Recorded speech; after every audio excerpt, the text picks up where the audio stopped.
पैसे का सही ज्ञान। इस वीडियो में मैं कोई टिप्स एंड ट्रिक्स की बात नहीं करने वाला हूं कि ये करो अमीर हो जाओगे, ये नहीं करोगे तो गरीब हो जाओगे। आज इस वीडियो में एक बीमारी के बारे में हम बात करने वाले हैं, जो बीमारी अधिकतर मिडिल क्लास लोगों को होती है और इस बीमारी का एहसास तब होता है जब उनकी मैक्सिमम जिंदगी 80% 90% जिंदगी खत्म हो चुकी होती है, तब जाके इस बीमारी का एहसास होता है। मुझे भी इस बीमारी का एहसास काफी लेट हुआ। कई सालों तक इस बीमारी से मैं भी ग्रसित रहा और इस बीमारी का नाम बताने से पहले मैं आपको एक छोटी सी स्टोरी शेयर कर रहा हूं और इस स्टोरी में आप अपने आप को फील कर पाओगे। इस स्टोरी में कई सालों तक एक सागर सिन्हा भी रहा है और कई सालों तक हो सकता है आप भी इस स्टोरी में मिलोगे, अपने आप को देख पाओगे, या फिर हो सकता है अभी तक इस बीमारी से आप ग्रसित हो, इस स्टोरी के जरिए आपको पता चल सकता है। सो ये स्टोरी बहुत इंपॉर्टेंट है, ध्यान से सुनिएगा और ध्यान से समझिएगा। ये कहानी है एक लड़के की। एक राहुल नाम का लड़का है जिसकी नौकरी लगती है अभी भी कॉर्पोरेट में और उसकी 20,000 की सैलरी तय होती है। अब वो 20,000 की सैलरी सुनकर बड़ा खुश है क्योंकि उसने 20,000 कभी एक साथ महीने में देखे नहीं है। अब मिडिल क्लास का बच्चा है तो उसको पॉकेट मनी ही 3-4 हज़ार या 5,000 रुपये महीने का मिलता था। 20,000 की नौकरी लग गई तो उसके हिसाब से उसकी लाइफ सेट हो चुकी है और बड़ी एमएनसी में कॉर्पोरेट में जॉब लग गई है। अब वो जॉब करने लग गया है और जॉब में बहुत सारे लोगों से उसकी दोस्ती होती है। कॉर्पोरेट में अच्छे कपड़े, अच्छे बोलने वाले, अच्छी इंग्लिश बोलने वाले, अच्छे मोबाइल फोन रखने वाले से दोस्ती हो जाती है उसकी। दोपहर के टाइम में जब लंच का टाइम होता है तो लंच करने के लिए वो जब कैंटीन जाता है तो कैंटीन में देखता है एक से एक अच्छे फूड, अच्छे पकवान, वेराइटी ऑफ फूड है। अब वो सब देख करके उसको घर का खाना पसंद नहीं आता। वो घर से जो खाना पैक करा के लाया होता है उसको वैसे ही रहने देता है, कैंटीन का खाना खाता है। वो धीरे धीरे हर रोज वो कैंटीन का खाना खाने लग जाता है और घर का खाना दोपहर के टाइम में छोड़ देता है। और शाम के टाइम में भी वो बाहर से जोमेटो से, स्विगी से, कभी मैकडी से, कभी डोमिनोज से बाहर से स्नैक्स भी मंगाता है। 20,000 की सैलरी मिलने वाली है भैया। और शाम के टाइम में जब वो घर आता है तो बड़े आराम से वेब सीरीज एंजॉय करता है। रोज का रूटीन उसका यही चल रहा है। वीकली वो अपने दोस्तों के साथ, अपने कॉर्पोरेट कंपनी, जिस कंपनी में जॉब कर रहा है वहां के दोस्तों के साथ पार्टी भी करने जाता है। रोज यही चल रहा है। डेली बेसिस पे वो तकरीबन 500 रुपए इन चीजों में खर्च कर रहा था एक्स्ट्रा, डेली बेसिस पे, यानी कि महीने का लगभग 5,000 रुपए और साल का 1.8 लाख रुपीस। और 5 साल में लगभग उसने इन चीजों में खर्च कर दिए लगभग 9 लाख रुपए। 9 लाख रुपए। समस्या तब शुरू होती है जब उसकी शादी हो जाती है 5 साल बाद। अच्छा, 5 साल तक उसने अपनी लाइफस्टाइल, 5 साल में उसकी इनकम भी बढ़ी, सैलरी भी बढ़ी, लेकिन सैलरी बढ़ने के साथ साथ उसने अपनी लाइफस्टाइल को भी बढ़ाया है। जैसे जैसे उसकी सैलरी ज्यादा बढ़ी उसने अच्छा फ्लैट में रहने लग गया, अच्छी सोसाइटी में रहने लग गया, लग्जरी बाइक में ऑफिस आने जाने लग गया वो। समस्या तब शुरू होती है जब उसकी शादी हो जाती है 5 साल बाद। 5 साल बाद जब उसकी शादी होती है तो उसके पास बाइक का लोन है, क्रेडिट कार्ड का ओवरड्यू चल रहा है क्योंकि वो मिनिमम पे करता है, खर्चे, लाइफस्टाइल बढ़ा रखा है ना भैया।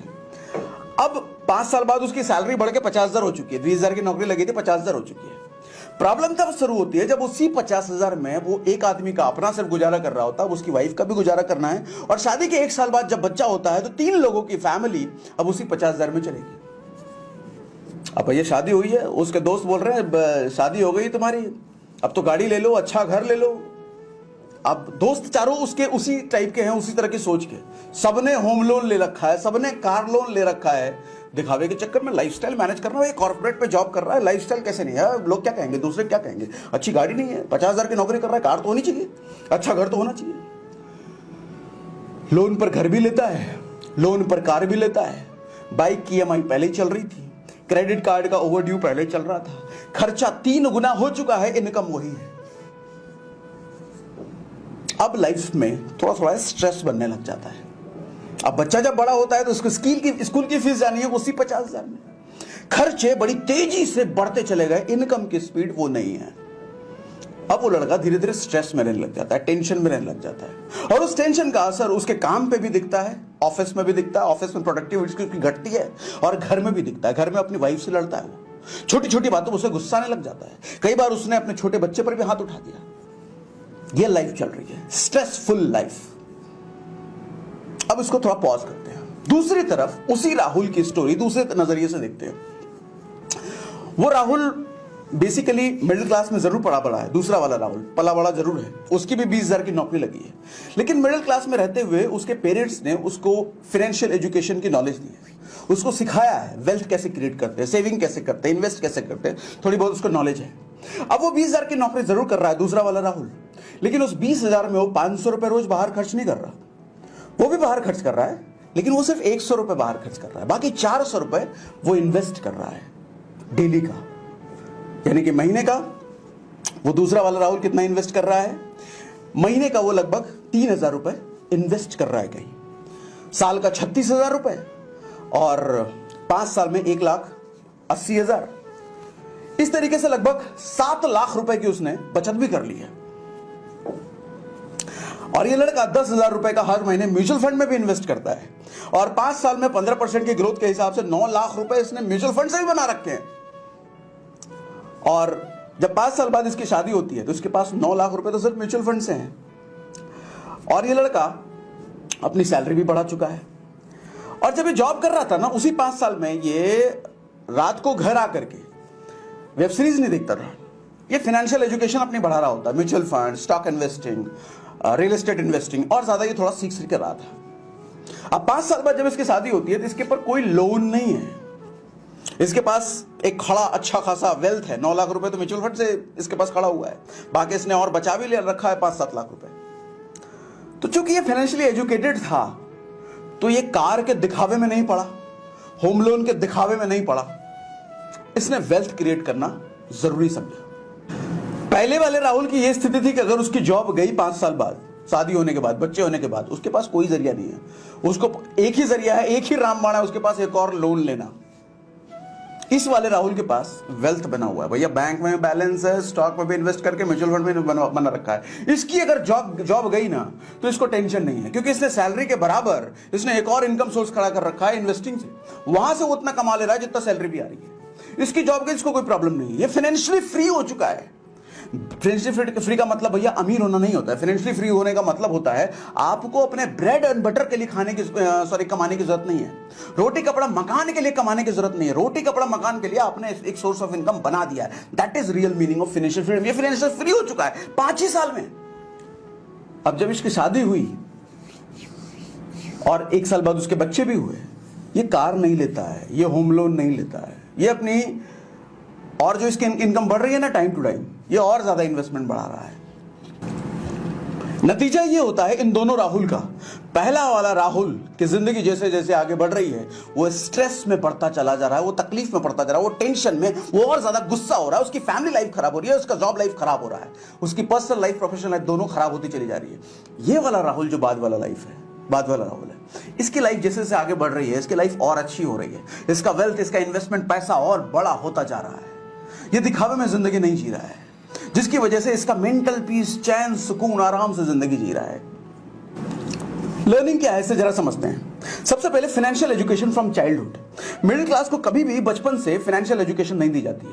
मिडिल क्लास के पेरेंट्स को यह लगता है कि भैया हमने अगर बचपन से इसको फाइनेंशियल एजुकेशन, पैसे के बारे में एजुकेशन देना शुरू कर दिया, इसका पढ़ाई में से मन अटक जाएगा और ये पढ़ाई नहीं कर पाएगा, इसलिए बच्चे से कोई पैसे की बात मत करो। सबसे बड़ा मिथ है ये। अमीर आदमी, हर अमीर आदमी अपने बच्चे को फाइनेंशियली एजुकेट करता है बचपन से। उसको जब टॉय दिलाना होता है ना अपने बच्चे को, वो टॉय नहीं दिलाता, वो डेली बेसिस पे पॉकेट मनी दे रहा होता है अपने बच्चे को, और बच्चे को कहता है तेरे पास पॉकेट मनी है, उससे खरीद। अगर पॉकेट मनी अगर कम पड़ रहा है तो पॉकेट मनी और जमा कर ताकि तू टॉय खरीद पाए। पैसे की वैल्यू उसको बचपन से समझ में आती है। इन्वेस्टिंग, पैसा ज्यादा, पैसा कम, कब पैसा बचाना है, कहां इन्वेस्ट करना है, कहां लगाना है, ये सब सेंस उसको बचपन से होता है। मिडिल क्लास के बच्चे को कभी ये सेंस नहीं होता, कभी सेंस नहीं होता, और जब तक सेंस आता है उसकी जिंदगी खत्म होने को कगार पे होती है। दूसरा, सोसाइटी इन्फ्लुएंस। भैया चाहे कॉलेज हो या कॉर्पोरेट में जॉब, आपके चारों तरफ ऐसे लोग भरे पड़े हैं जो हमेशा आपको दिखावा करने के लिए प्रेरित करेंगे। वो कहेंगे अरे तेरे पास 50,000 की सैलरी, 60,000 की कार नहीं लिया, तेरे पास घर नहीं है, अभी भी किराए घर पे, अभी भी बाइक। ये कहने वाले चारों तरफ लोग, और वो जो कहने वाले हैं ना, सबके सब कर्जे में डूबे हुए हैं। कभी बैंक बैलेंस पूछ लेना उनसे, कुछ नहीं है बैंक में उनके। हाँ, बढ़िया गाड़ी, बढ़िया बाइक, बढ़िया घर में जरूर रहना है, बढ़िया कपड़े बहुत पहन रहे हैं, बैंक खाली है, कर्जे में, टेंशन में, घर में जाके लड़ाई करता है वो। क्यों? क्योंकि टेंशन में है ना, पैसा नहीं है, हर चीज के लिए उसको सोचना पड़ रहा है। सैलरी आएगी तो पिज्जा खाने पहले जाएगा, म्यूचुअल फंड से तो उसको पता ही नहीं म्यूचुअल फंड में कुछ होता है, स्टॉक इन्वेस्टिंग कुछ होता है। Learn investing. इन्वेस्टिंग सीखो भैया। पैसा कितना भी कमा लो, पैसा ना अपना निकलने का रास्ता ढूंढ लेता है। अगर उसको इन्वेस्ट करके कंपाउंड नहीं किया ना, कितना भी कमा लो भैया, निकलने का रास्ता पैसा ढूंढ लेता है। अब आपको डिफरेंस बताता हूं रिच और वेल्दी में। दरअसल जिस बीमारी का नाम बता रहा था ना मैं, उस बीमारी का नाम है लाइफस्टाइल ट्रैप। लाइफस्टाइल का ट्रैप, ये ट्रैप है भैया, जंजाल है, और मैक्सिमम मिडिल क्लास में फंसता ही फंसता है। रिच और वेल्दी में, जो रिच दिखने की कोशिश करते हो ना तुम, रिच और वेल्दी में फर्क होता है। क्या फर्क होता है? एक आदमी की सैलरी जब 50,000 है, तो 50,000 की सैलरी में वो क्या करता है, 9 लाख रुपए की मारुति सुजुकी कार ले आता है 10,000 रुपए की मंथली ईएमआई पर। हाँ, अब उसका रिजल्ट क्या होता है? वो रिच दिख तो रहा है, लेकिन वो है नहीं रिच। उसका बैंक बैलेंस कुछ नहीं है, उसको इमरजेंसी फंड उसके पास कुछ नहीं है, उसका कोई इन्वेस्टिंग नहीं है, और लाइफ में उसको टेंशन हमेशा रहेगी क्योंकि लाइबिलिटी में जी रहा है। दूसरी तरफ क्या होता है कि एक दूसरा लड़का जिसको 50,000 की सैलरी मिल रही है ना, वो 10,10,000 रुपए ईएमआई में नहीं देना प्रेफर करता। वो 10,000 रुपए मारुति सुजुकी में, उसी मारुति सुजुकी जिसका उसने कार लिया था, उसी मारुति सुजुकी के स्टॉक में इन्वेस्ट करता है, और लगभग 15% के हिसाब से 5 साल में वो 9 लाख रुपए बना लेता है।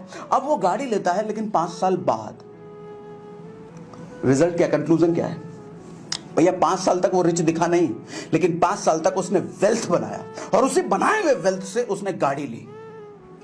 5 साल तक रिच, और ज्यादा वो वेल्दी हो गया। उसके पास कोई लोन नहीं है, उसके पास कोई लाइबिलिटी नहीं है, उसकी लाइफ टेंशन फ्री है। भैया लोग अक्सर कहते हुए दिखेंगे, इनफैक्ट कुछ सालों तक मैं भी कहता था, अरे आज मैं जियो, कल का क्या है भैया, आज एकदम आराम से जियो, पैसे हैं एकदम मौज मस्ती में जियो। ऐसा कहने वाले लोग ना अक्सर आपको टेंशन में, कर्जे में डूबे हुए मिलेंगे। ये मूर्ख हैं, गधे हैं। ऐसा कहने वाला आदमी अगर आपके इर्द गिर्द है, या खुद है आप, अपने आप को बदल लो। ये कहने वाला आदमी अगर उसकी संगत छोड़ दो, बर्बाद कर देगा। वो कीड़ा लगा हुआ उधर, इसके कीड़ा कीड़ा कीड़ा। मूर्ख है वो, गधा है, फाइनेंशियली एजुकेटेड इलिटरेट है वो। आज भी जी रहा है, फ्यूचर की क्या? अरे फ्यूचर की नहीं करेगा तो फ्यूचर में जाएगा ना एक दिन, पैसा कहां से लाएगा फिर? लोन में जिएगा, फिर जिंदगी गड्ढे में। रिच टेम्पररी होते हैं, वेल्दी परमानेंट होते हैं। रिच शो ऑफ के अंधेरे में जीता है और हमेशा टेंशन रहता है। वेल्दी शो ऑफ नहीं करता, वो अंदर से हैप्पी और सुकून भरी लाइफ जीता है, क्योंकि उसके बैंक में बैलेंस है ना। असली सुकून तो बैंक में बैलेंस है भैया। पैसा हाथ की मैल नहीं है, पैसा चेहरे की चमक और दिमाग का, मन का सुकून होता है। जिसके पास पैसा नहीं, पूछो, हमेशा टेंशन में रहता है। वो बाहर से भले वो पूमा और एडिडास के कपड़े पहन ले, लेकिन अंदर टेंशन में, बैंक खाली है ना उसका। रिच की लाइफ हमेशा इनसिक्योर रहती है, वेल्दी हमेशा सिक्योर रहता है। अच्छा, रिच मैं उसकी बात कर रहा हूं जो दिखावे वाला रिच है, असली वाला रिच नहीं। असली रिच तो वो होता है जो वेल्दी होता है, जिसके बैंक में बैलेंस है, जिसने इन्वेस्टिंग कर रखी है, जिसने मल्टीपल इनकम सोर्स बना रखे हैं। वो वेल्दी भी है, वो रिच भी है। लेकिन दिखावे वाले रिच और वेल्दी का डिफरेंस मैं बात कर रहा हूं। ये दिखावे वाला रिच हमेशा लोन पर जीता है, लोन पे घर, लोन पे गाड़ी। वेल्दी वाला पहले इन्वेस्ट करता है, इन्वेस्ट में से जो रिटर्न आता है, वहां से वो गाड़ी या वहां से वो घर लेता है। गाड़ी घर वो भी लेता है, लेकिन पहले वो इन्वेस्ट करता है, वहां से रिटर्न कमाता है, तब जाके गाड़ी वो घर खरीदता है। ये रिच वाला तो पहले कर्जा ले लो भैया। रिच कर्जे में डूबा रहता है, वेल्दी हमेशा कर्ज फ्री रहता है। रिच इनकम बढ़ने पर अपनी लाइफस्टाइल बढ़ाता है, ये वेल्दी वाला आदमी इनकम बढ़ने पर अपनी इन्वेस्टमेंट बढ़ाता है, और इन्वेस्टमेंट बढ़ाने के बाद जो इसका रिटर्न बढ़ता है, उस बढ़े हुए रिटर्न से अपनी लाइफस्टाइल बढ़ाता है। ये लाइफस्टाइल ये भी बढ़ाता है, लेकिन पहले इन्वेस्टमेंट बढ़ाएगा, वहां से रिटर्न आए, तब जाके अपनी लाइफस्टाइल बढ़ाता है। ये गरीब वाला दिखने वाला रिच पहले लाइफस्टाइल और जिंदगी भर कर्जे में। रिच बनने की कोशिश मत करो दोस्त, वेल्दी बनने की कोशिश करो। ये जिनको दिखावे के लिए आप जिंदगी जी रहे हो ना, ये जिनको दिखाते हो ना आप अपने कलीग, आसपास वालों को, मैं अमीर हूं, जब कल को टेंशन आएगी ना, जब कल को दिक्कत पड़ेगी ना, ये कोई काम नहीं आने वाला। काम एक ही चीज आएगा, आपके बैंक में पैसा कितना है, आपके इन्वेस्टमेंट फंड कितना आपके पास जमा है, वही काम आएगा। और मैं जानता हूं 99% मिडिल क्लास इस ट्रैप में फंसा हुआ है। और मेरे इस वीडियो से अगर आपको कुछ आंखें खुली है, बत्ती जली है, तो ये बत्ती जली है तो ये दूसरों को भी शेयर करके लोगों को बताइए, उनको ट्रैप में फंसे हुए लोगों को निकालिए, या जो नए बच्चे अभी कॉर्पोरेट में आ रहे हैं वो इस ट्रैप में ना फंसे। लाइफस्टाइल इज अ ट्रैप, एक बीमारी है। मैं लाइफस्टाइल के खिलाफ नहीं हूं, लेकिन लाइफस्टाइल बनाने के लिए पहले अपने कमाए हुए पैसे को इन्वेस्ट करो, वहां से जो रिटर्न आता है फिर लाइफस्टाइल बनाओ ना, उसमें प्रॉब्लम नहीं है। लोगों को शेयर जरूर कीजिए, बहुत गंभीर मुद्दा है। लोग बर्बाद हो रहे हैं इस चक्कर में। गरीब और गरीब इसी कारण होता है, अमीर और अमीर इसी कारण होता है क्योंकि अमीर फाइनेंशियली एजुकेटेड है, बचपन से उसके पेरेंट्स ने सिखाया है। हमारे यहाँ मिडिल क्लास में पेरेंट्स कभी नहीं सिखाते। पेरेंट्स की गलती नहीं है, पेरेंट्स को भी नहीं सिखाया गया ना, तो वो अपने बच्चे को कैसे सिखाएंगे। शेयर करके लोगों को अवेयर जरूर कीजिए। और मेरी अगर वीडियो अच्छी लगी, ये बात मेरी बातें अच्छी लगी, मुझे कमेंट में बताइए, फीडबैक जरूर दीजिए। Thank you very much. Good day, bye bye.